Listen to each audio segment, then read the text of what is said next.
Good morning students.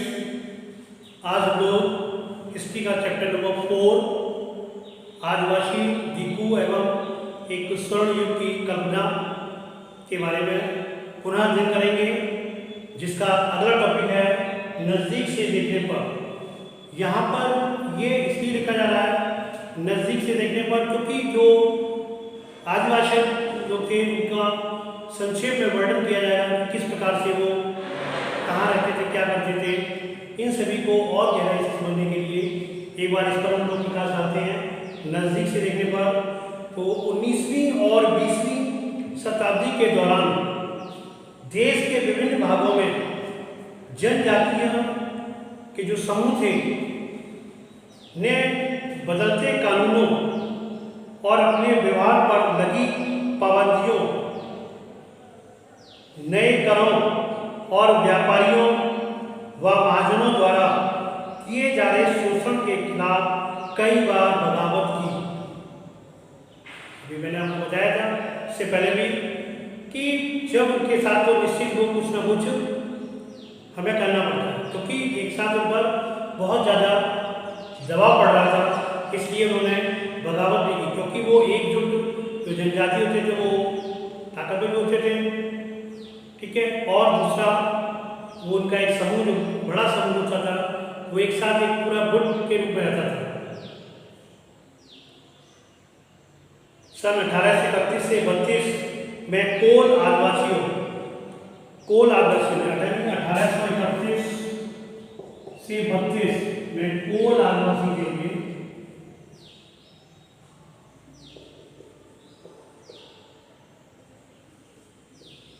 कोल आदिवासी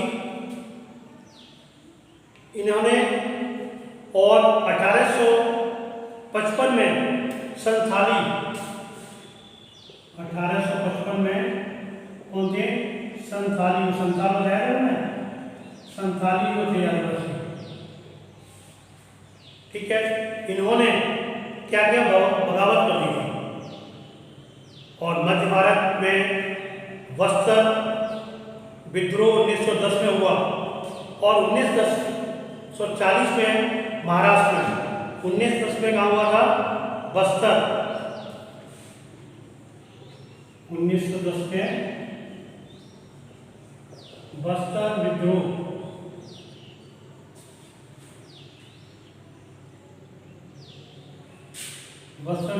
और 1940 में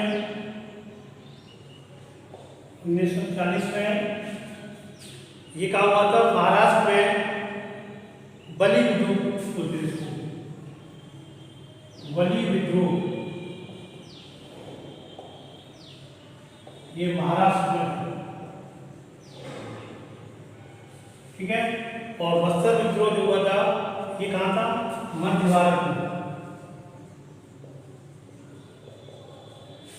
तो इस प्रकार से देखिए, इस प्रकार कितने सारे विद्रोह भी इन्होंने किए।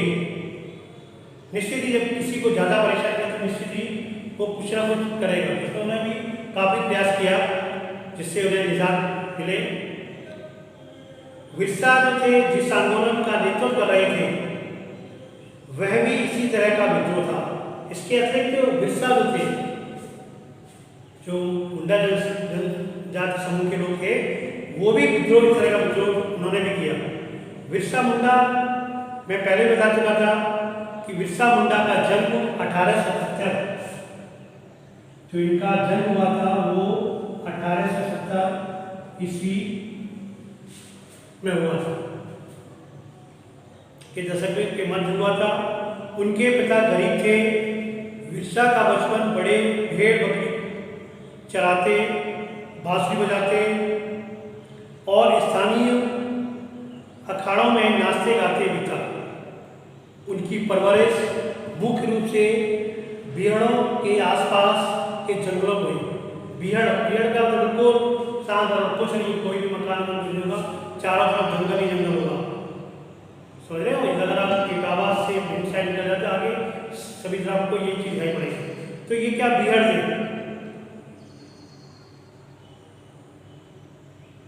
उनकी परवरिश मध्य रूप से बिहड़ों के आसपास के जंगलों में हुई थी।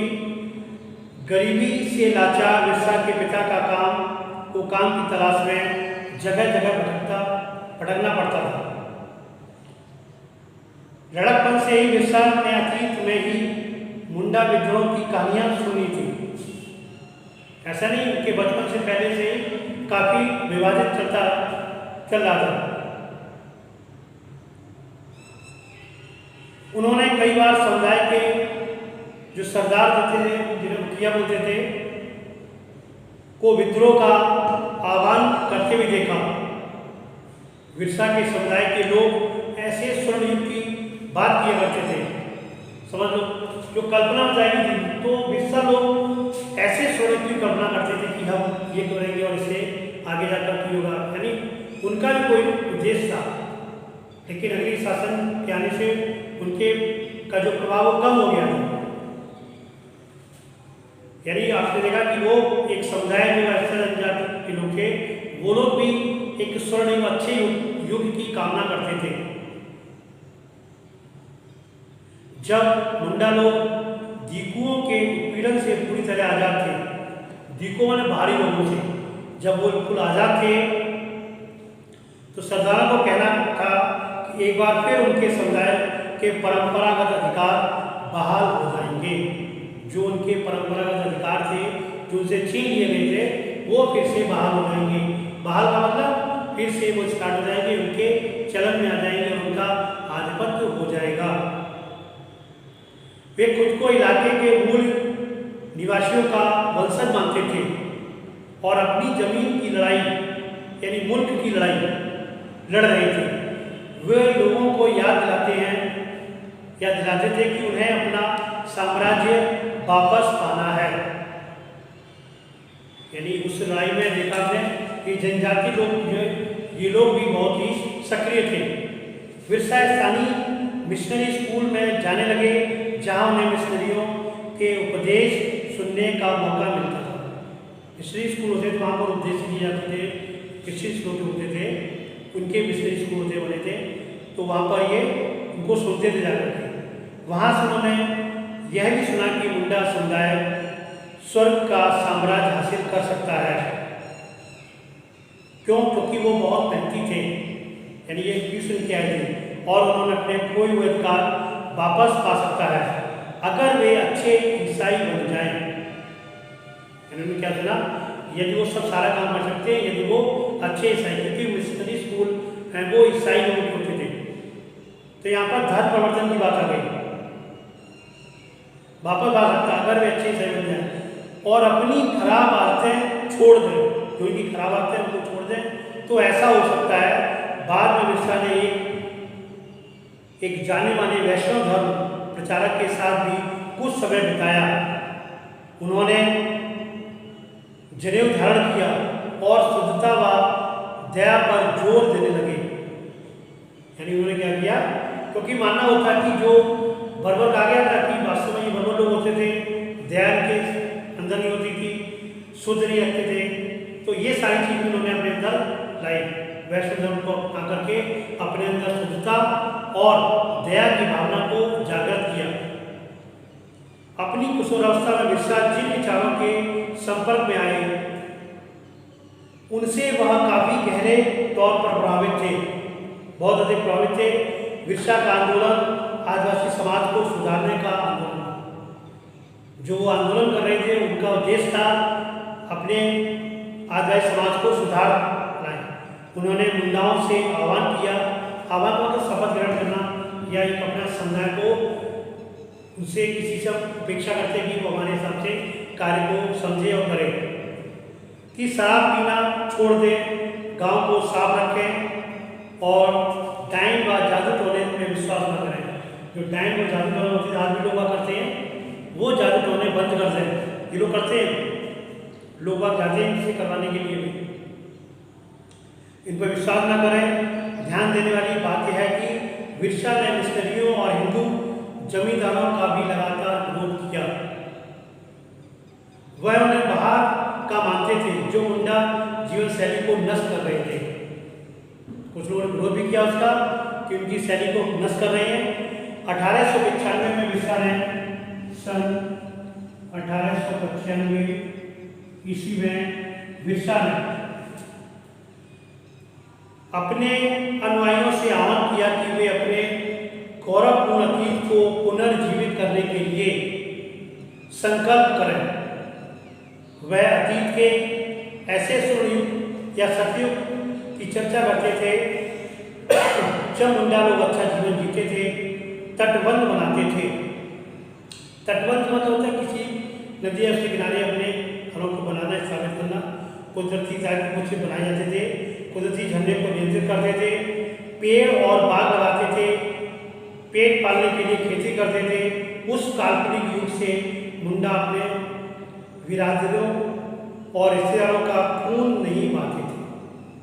जो बिरादरी के लोग होते थे या रिश्तेदार उनका खून नहीं पाते, पहले करते थे लेकिन फिर नहीं करते थे। तो धीरे धीरे दया की भावना उत्पन्न हो रही थी और दया की भावना अपने से ही उत्पन्न होती है। ईमानदारी से जीते थे। विरसा चाहते थे कि लोग एक बार फिर अपनी जमीन पर खेती करें और एक जगह टिक कर रहें। ये भी वो लोग भी मानने लगे थे और अपनी खेतों में काम करें। अंग्रेजों को विरसा आंदोलन के राजनीतिक उद्देश्य में बहुत ज़्यादा परेशानी थी। यह आंदोलन मिशनरियों, महाजनों, हिंदू भूस्वामियों और सरकार को बाहर निकालकर विरसा के नेतृत्व से मैं मुंडा राज स्थापित करना चाहता था। सह आंदोलन इन्हीं ताकतों को मुंडाओं की सारी समस्याओं व कष्टों का स्रोत मानता था। अंग्रेजों की चुनौतियों उनकी परंपरागत भूमि व्यवस्था को नष्ट कर रही थी। हिंदू भूस्वामी और महाजन उनकी जमीन छीनने जा रहे थे और मिशनरी और उनकी परंपरागत संस्कृति की आलोचना करते थे। यानी अब उनको धीरे धीरे समझ आने लगा था कि ये सब है हमारी परंपरा को खत्म करना, हमारी संस्कृति को नष्ट करना ही इन लोगों का उद्देश्य है। जब आंदोलन फैलने लगा तो अंग्रेजों ने सख्त कार्रवाई का फैसला किया और उन्होंने 1895 में यानी इसी 1895 ईस्वी में ही विरसा को गिरफ्तार किया और दंगे फसाद के आरोप में 2 साल की सजा सुना दी। 1897 ईस्वी में आगे रखिए सन 1897 ईस्वी में उन्होंने देखा कि किस प्रकार से विरसा जो लोग हैं जेल से लौटने के बाद विरसा समर्थन जुटाते हुए गांव-गांव घूमने लगे। उन्होंने लोगों को उकसाने के लिए परंपरागत प्रतीकों और भाषा का इस्तेमाल किया। आह्वान कर रहे थे कि उनके नेतृत्व में साम्राज्य की स्थापना की जाए, क्योंकि रावणों यानी दीकू और यूरोपियों इन्होंने क्या किया, दीकू यानी भाई लोगों और यूरोपियों को रावण की संज्ञा दी, को तबाह कर दें। विरसा के अनुयायी दीकू और यूरोपी के जो प्रतीकों के का निशाना बनाने लगे। उन्होंने थाने और चर्चों पर हमले किए और महाजनों व अमीरों की संपत्तियों पर धावा बोल दिया। सफ़ेद झंडा विरसा राज का प्रतीक था। जो सफ़ेद झंडा था वो इनका प्रतीक था। सफ़ेद झंडा किसका प्रतीक था? विरसा का। विरसा का प्रतीक ये सफ़ेद झंडा था, वो विरसा का प्रतीक था। सन 1900 में यानी आगे आकर के सन 1900 ईस्वी में विरसा की हैजे से मृत्यु हो गई और आंदोलन ठंडा पड़ गया। यह आंदोलन 2 मायनों में महत्वपूर्ण था, यानी 2 तरीके से ये महत्वपूर्ण था। नंबर एक क्या था? महत्वपूर्ण था, पहला था इसने औपनिवेशिक सरकार को ऐसे कानून लागू करने के लिए मजबूर कर दिया था। कैसे कानून लागू करने के लिए? जिनके जरिए दीकू लोग आदिवासियों की जमीन पर आसानी से कब्जा ना कर सके। और दूसरा था वो इसने एक बार फिर जता दिया कि अन्याय का विरोध करने और औपनिवेशिक शासन के विरुद्ध अपने गुस्से को व्यक्त करने में आदिवासी सक्षम है। यानी ये दो बातें उन्होंने समाज में स्थापित कर दी थी। उन्होंने अपने खास अंदाज में अपनी खास रचनाओं और संघर्ष के प्रतीकों के जरिए इस काम का अंजाम दिया। तो यहाँ पर देखा कि बिरसा ने किस तरह से अपने भाई आदिवासियों जनजातियों के लिए कितने कष्ट है और कितना कार्य किया और अंत में उन्हें बहुत सारी चीज़ों को प्राप्त भी की। आज हमारा ये चैप्टर यही समाप्त होता है। Thanks, have a good day.